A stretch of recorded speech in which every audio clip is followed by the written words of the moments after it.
بسم الله الرحمن الرحيم. الحمد لله رب العالمين، الرحمن الرحيم، مالك يوم الدين، إياك نعبد وإياك نستعين، اهدنا الصراط المستقيم، صراط الذين أنعمت عليهم غير المغضوب عليهم ولا الضالين.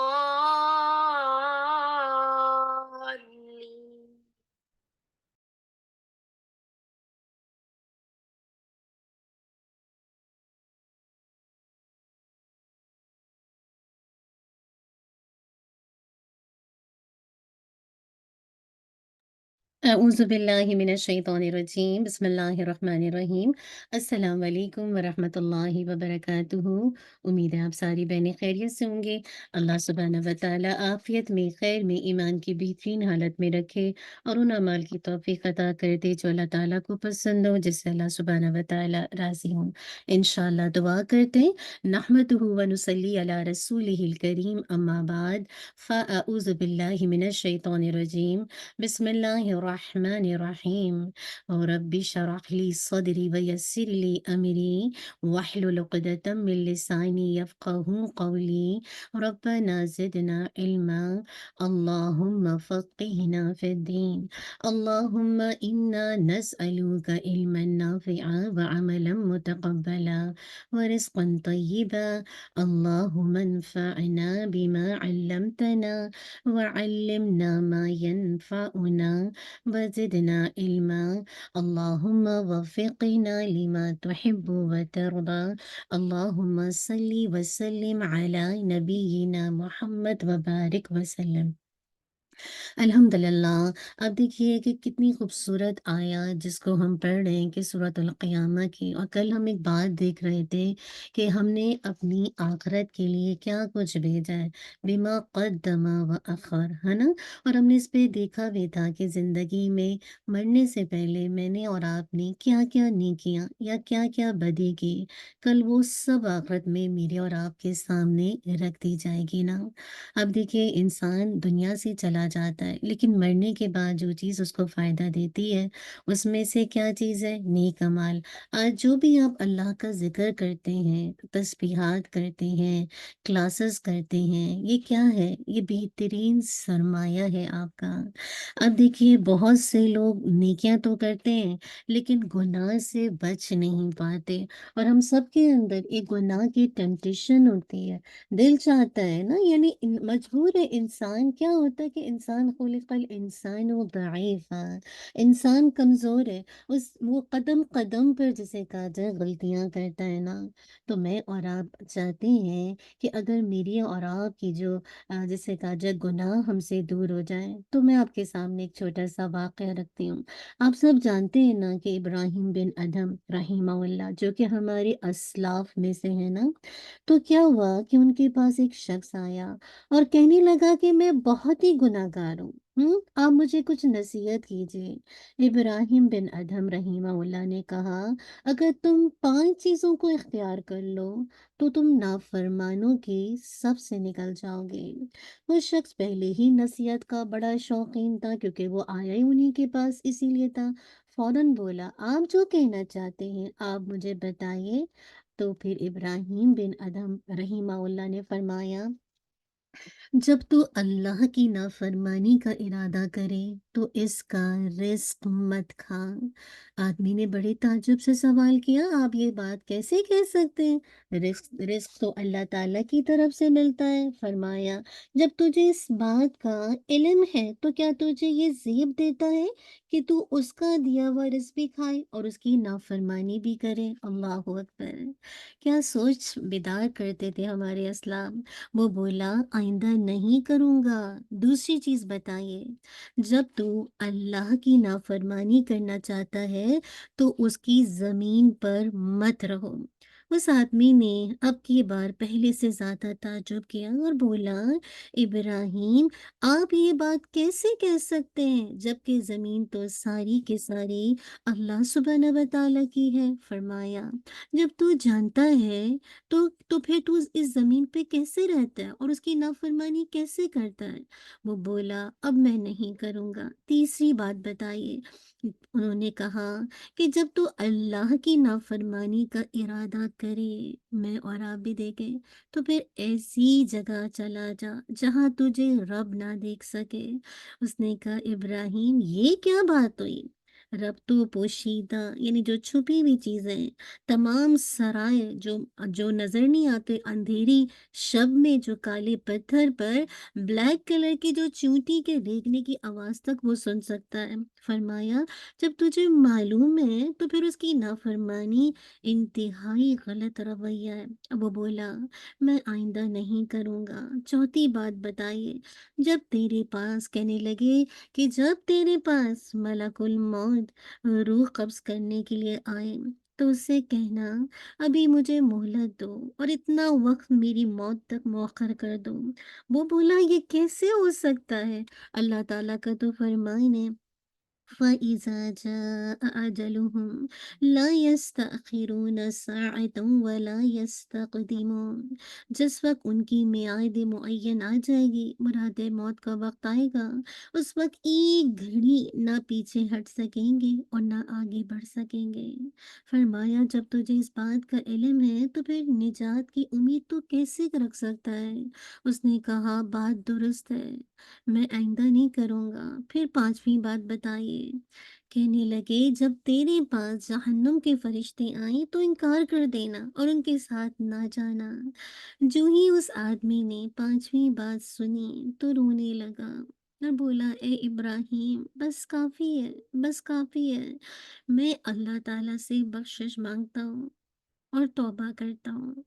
फिर उसने इबादत शुरू कर दी, अल्लाह की अताअत को इख्तियार कर लिया, हत्ता कि वो दुनिया से चला गया। मैंने आपके सामने ये बातें क्यों रखी हैं? मैं और आप क्या कुछ हमने कल की आयत में देखा था ना, क्या कुछ बिमा कद्दमा व अखर, क्या कुछ भेज चुके हैं ना।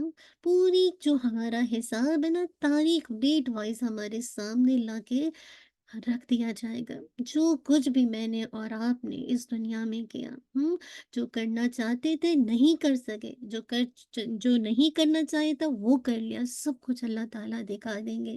तो जैसे इस शख्स को भी जिसे कहा जाए अल्लाह की मासियत का शौक था, और हम सब के अंदर कहीं ना कहीं ये चीज़ है कि हम सब कुछ पढ़ने के बावजूद भी अल्लाह की नाफरमानी कर जाते हैं। तो जैसे इस शख्स ने इब्राहिम बिन अदहम की इन 5 बातों को सुनकर अल्लाह की अताअत शुरू कर दी। तो यहाँ बैठे-बैठे मैं और आप भी अपने पिछले गुनाहों को सोचकर सच्ची तौबा करें। अल्लाहुम्मा इन्ना नस्अलुका तौबतन नसूहा क़ब्ल अल मौत। अल्लाह मुझे और आपको यानी कहते हैं ना खालिस तौबा की तौफीक दे दे कि वाक़ई कि जब मैं और आप अपने रब के पास जाएँ तो गुनाहों से पाक हों।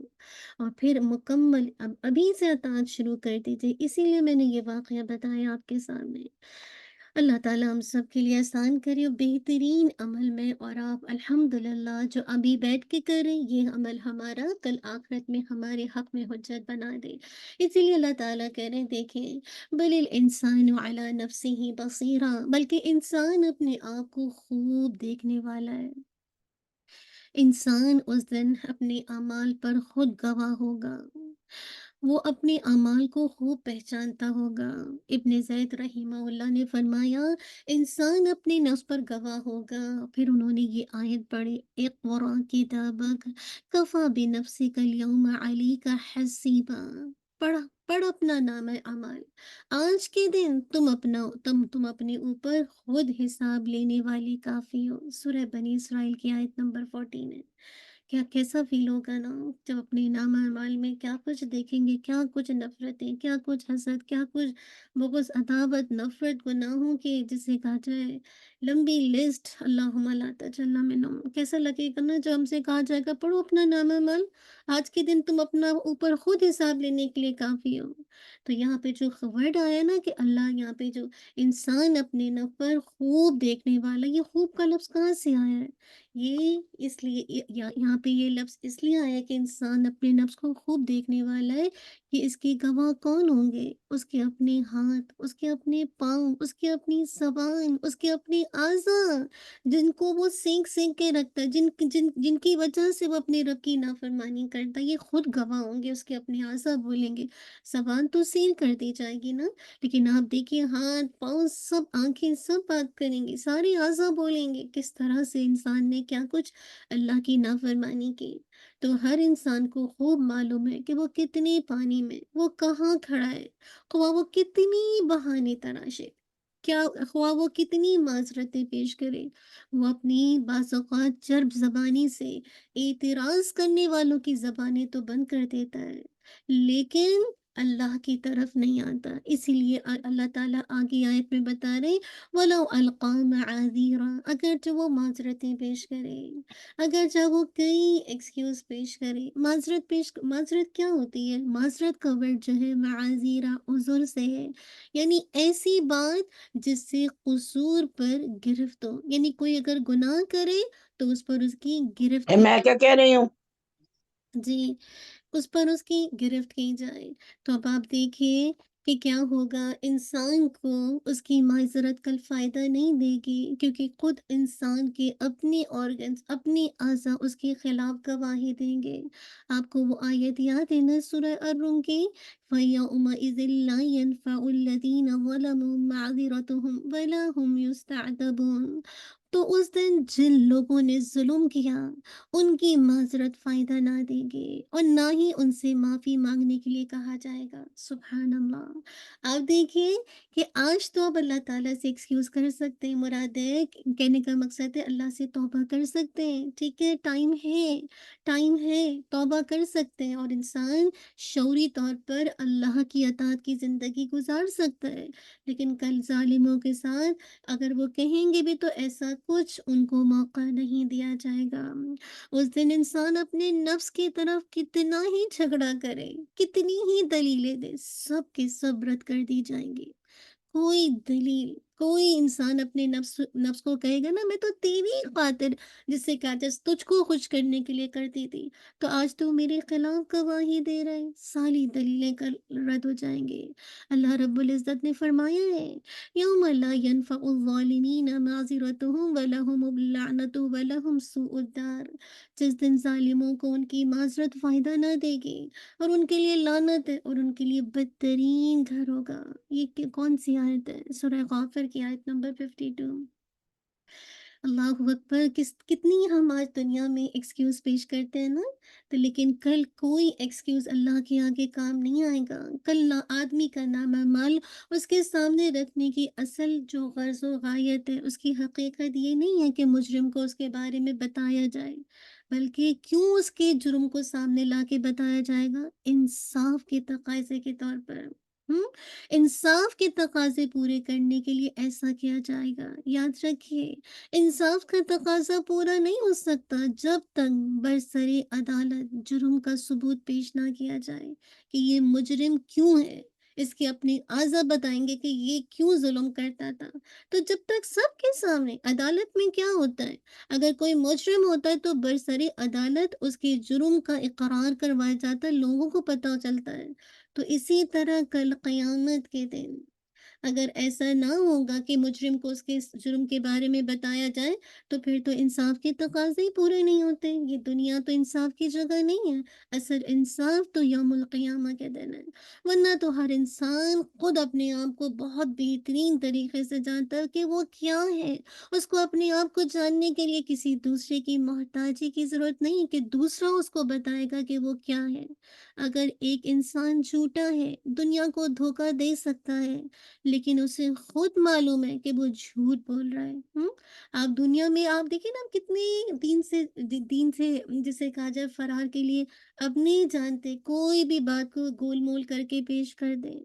तो ठीक है, दूसरे लोग आपकी बातों से धोखा तो खा सकते हैं, लेकिन इंसान को खुद तो पता होता है ना कि वो क्या झूठ बोल रहा है। बिल्कुल इसी तरह एक चोर अपनी चोरी छुपाने के लिए हज़ारों हीले बहाने कर ले, लेकिन अपने नफ्स से तो वो नहीं छुपा सकता कि वो खुद भी चोर है।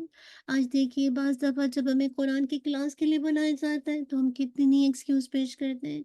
बाज़ औक़ात काहली के नाम पर, थकन के नाम पर, और कुछ लोगों का तो तकिया कलाम बन जाता है कि काम कर के मैं थक गई हूँ।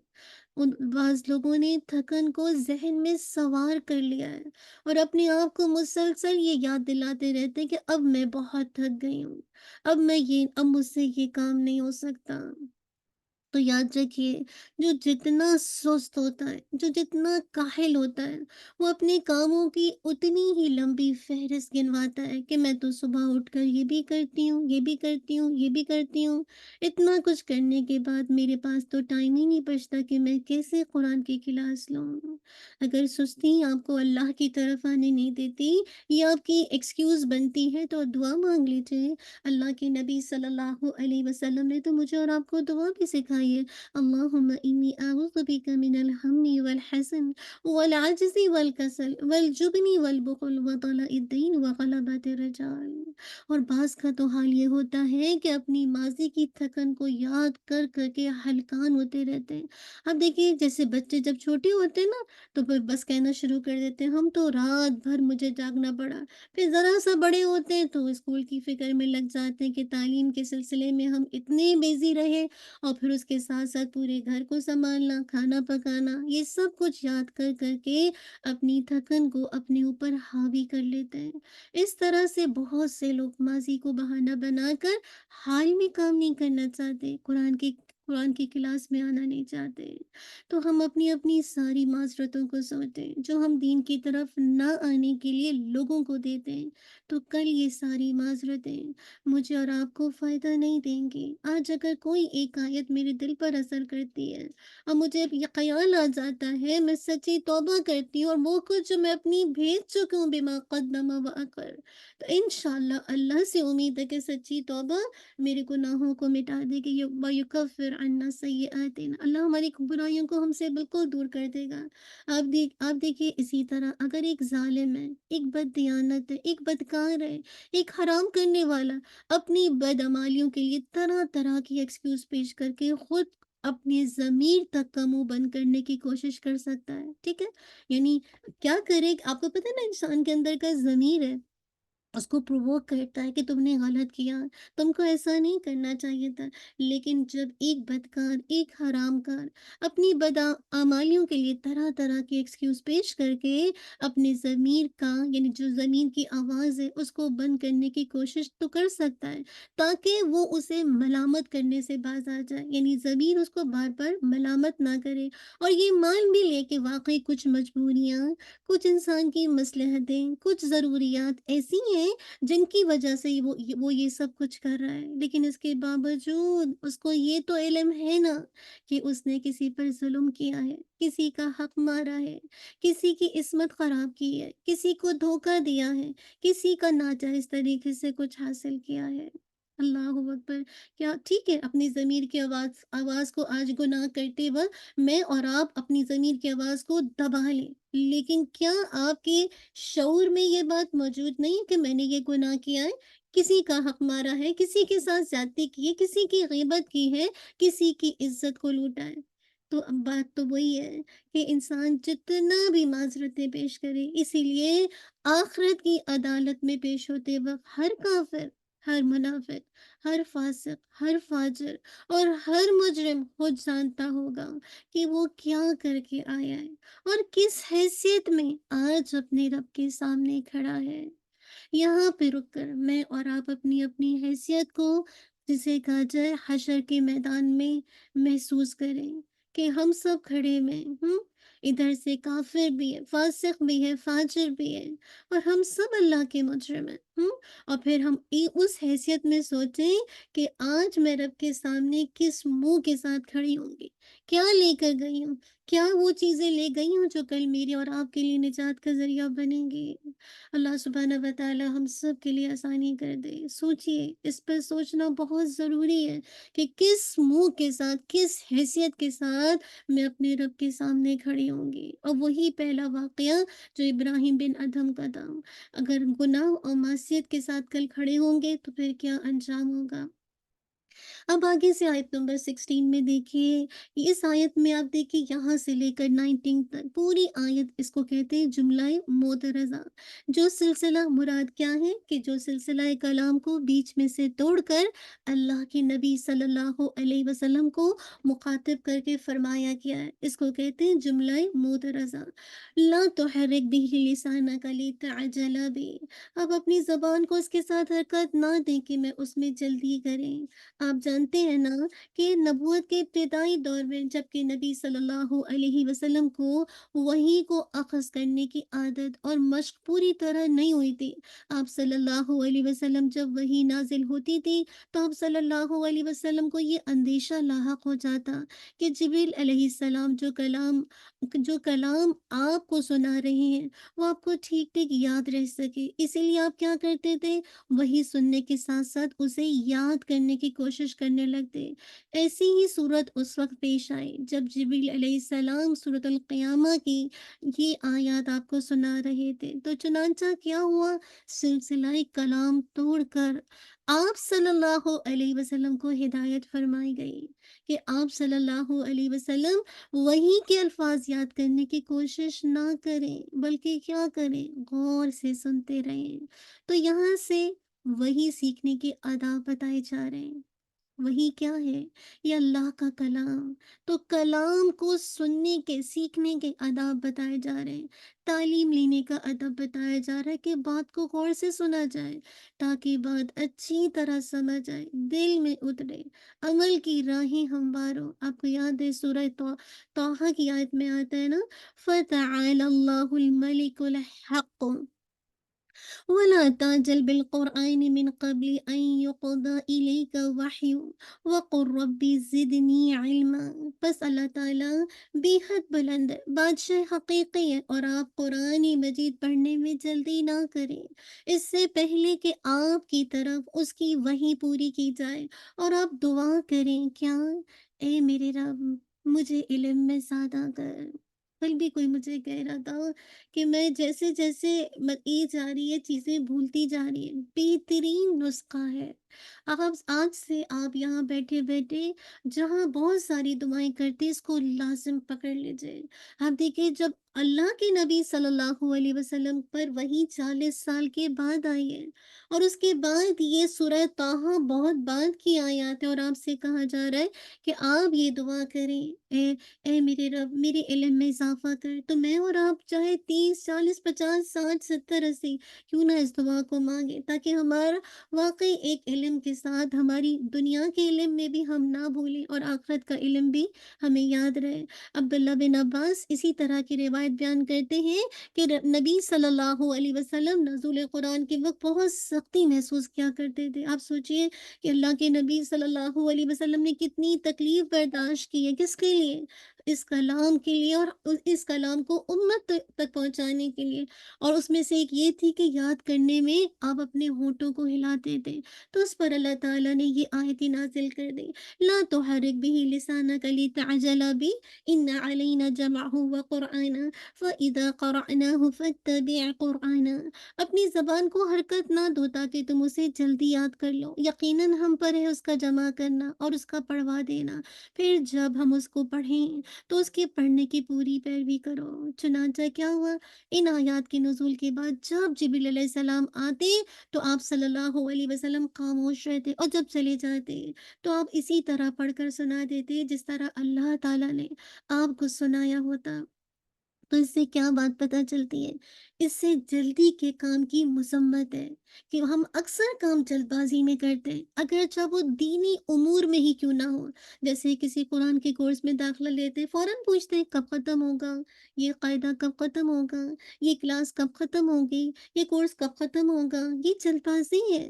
یہ ہمارے بہت سے کاموں کو بگاڑ دیتی ہے۔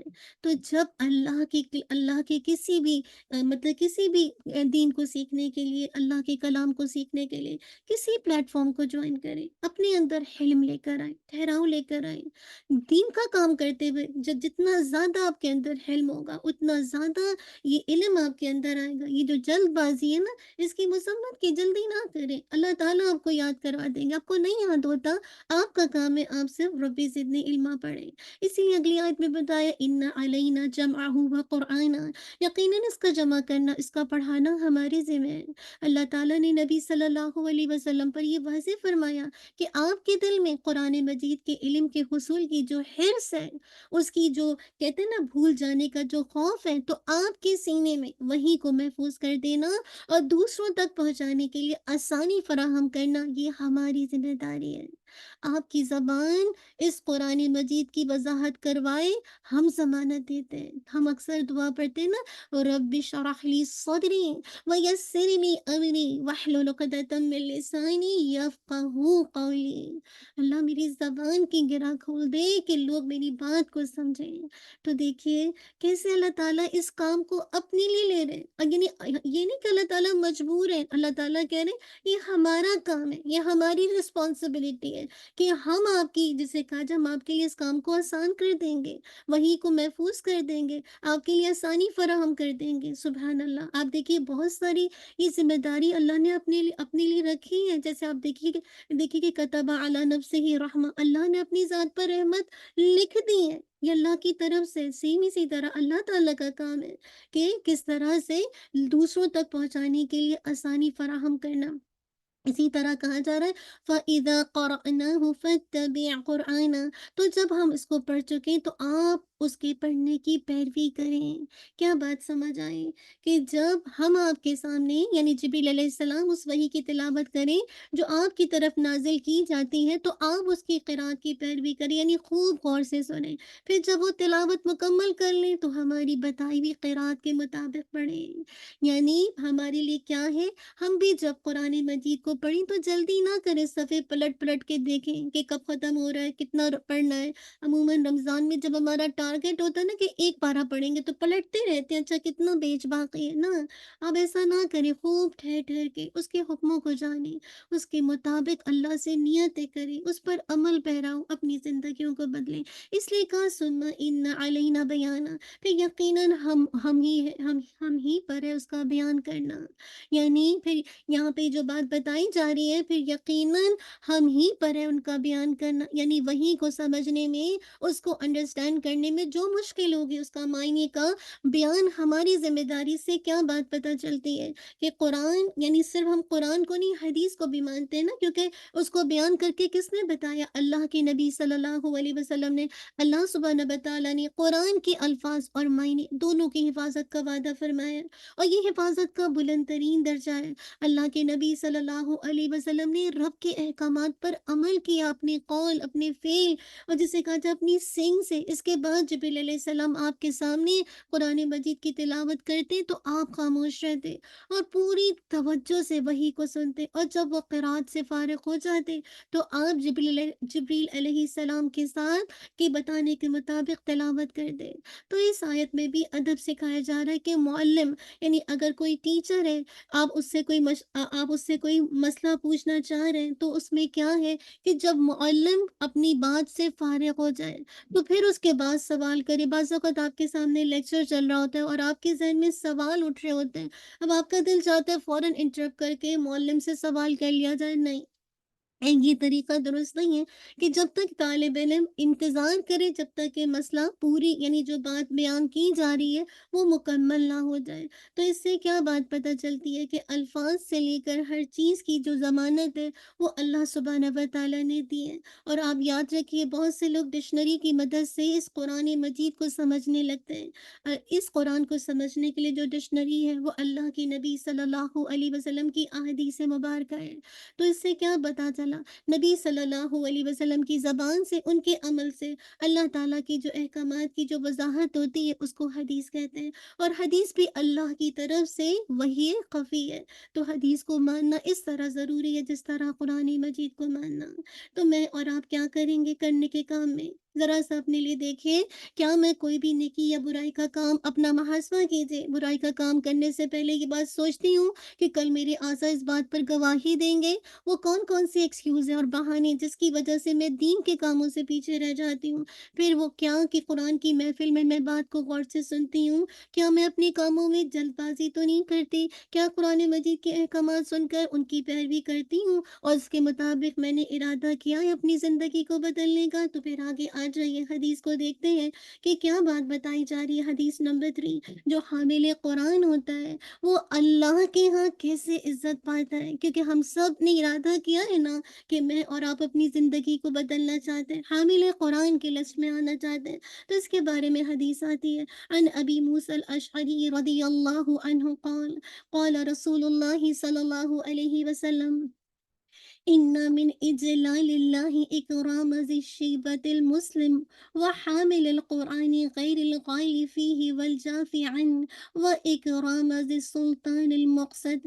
سیدنا ابو موسیٰ اشعری رضی اللہ عنہ کہتے ہیں کہ رسول اللہ صلی اللہ علیہ وسلم نے فرمایا، اتنی اہم حدیث ہے، آپ غور سے بات سنیے کیونکہ یہ حامل قرآن ہے جس کو اللہ کی یہاں عزت ملتی ہے۔